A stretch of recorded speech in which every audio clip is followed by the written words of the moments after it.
Justice చేయమని గత 4 రోజులు గొంతు చింపుకొని అరుస్తున్నాం క్రైస్తవులం అందరము, సేవకులం అందరము. రాజమండ్రిలో హైదరాబాద్కి వచ్చి కూడా జస్టిస్ కావాలని కోరుతున్నాము. ప్రభుత్వము మేము జస్టిస్ చేయము అని చెప్పట్లేదు, మేము చేస్తాము, మేము న్యాయం చేస్తామంటున్నారు. కానీ ఇంతవరకు రెస్పాన్స్ అవ్వట్లేదు.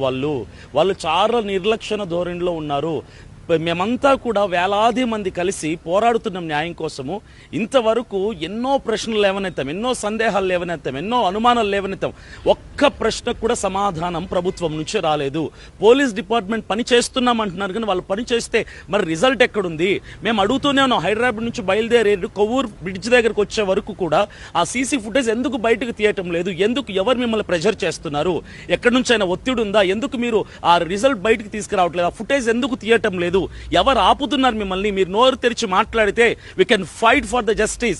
ఎందుకు మౌనంగా ఉంటున్నారు? మరొక విషయం ఏంటంటే, అక్కడ టోల్ గేట్ దగ్గర తీసినటువంటి ఫుటేజ్ లో ఉన్న బైక్ మీద ఉన్నటువంటి వ్యక్తి అసలు ప్రవీణ్ పగిడాల గారు కాదు. ఇట్స్ కన్ఫర్మ్ అయింది, ఆయన ప్రవీణ్ పగిడాల గారు కాదు. ఆయన అంత పర్సనాలిటీ ఉన్నాడు. ఆల్రెడీ ఆయనకు సంబంధించినటువంటి ఒక వీడియో ఆ రోజు హైదరాబాద్ నుంచి బయలుదేరటానికంటే ముందు ఆయన ఒక హాల్లో ఒక చిన్నపిల్లలతో సరదాగా గేమ్ ఆడుతూ అదే టీ షర్ట్ తో అదే జీన్స్ ప్యాంట్ తో ఉన్నారు. ఆ గేమ్ ఆడుతూ ఆయన సరదాగా ఉన్నటువంటి ఆ వీడియో చూసినప్పుడు ఆయనకు స్టమక్ లేదు, చెస్ట్ లేదు, అంత హెవీ పర్సనాలిటీ లేడు. అదే రోజే ఆయన బయలుదేరాడు, ఉదయం ఆయన బయలుదేరాడు. ఈ బైక్ లో చూపించినటువంటి వ్యక్తి ఎవరైతే టోల్ గేట్ దగ్గర, కొవ్వూరు టోల్ గేట్ దగ్గర సీసీ ఫుటేజ్ లో చూశారో, అతను చాలా హెవీ పర్సనాలిటీ ఉన్నాడు. పొట్ట ఉంది, చెస్ట్ ఎక్కువగా ఉంది, హ్యాండ్స్ బైసెప్స్ ఎక్కువగా ఉన్నాయి, లెగ్స్ చాలా పొడవుగా ఉన్నాయి.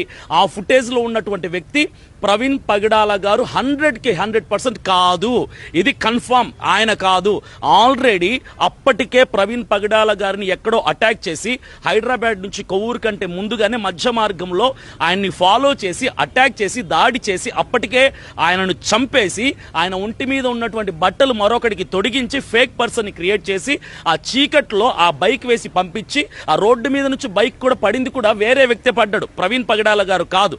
అయితే అక్కడ పడిన తర్వాత అక్కడ ఏ వ్యక్తిని అయితే చంపేశారో ప్రవీణ్ పగిడాల గారిని అక్కడికి తీసుకెళ్లి ఇన్సిడెంట్ స్పాట్ కి తీసుకెళ్లి యాక్సిడెంట్ జరిగిందని క్రియేట్ చేస్తున్నటువంటి ఆ స్పాట్ కి తీసుకెళ్లి ఆ వ్యక్తికి మరలా ఫేక్ పర్సన్ కి ఉన్నటువంటి ప్రవీణ్ పగిడాల గారి డ్రెస్ ని తీసి ఈయనకు తొడిగించారు. చనిపోయిన వ్యక్తికి తొడిగించి అక్కడ పడుకోబెట్టి ఆయన మీద బైక్ పడుకోబెట్టి అక్కడ మాస్క్, స్పెట్స్, కర్రలు, దాని మీద స్కార్స్ అన్ని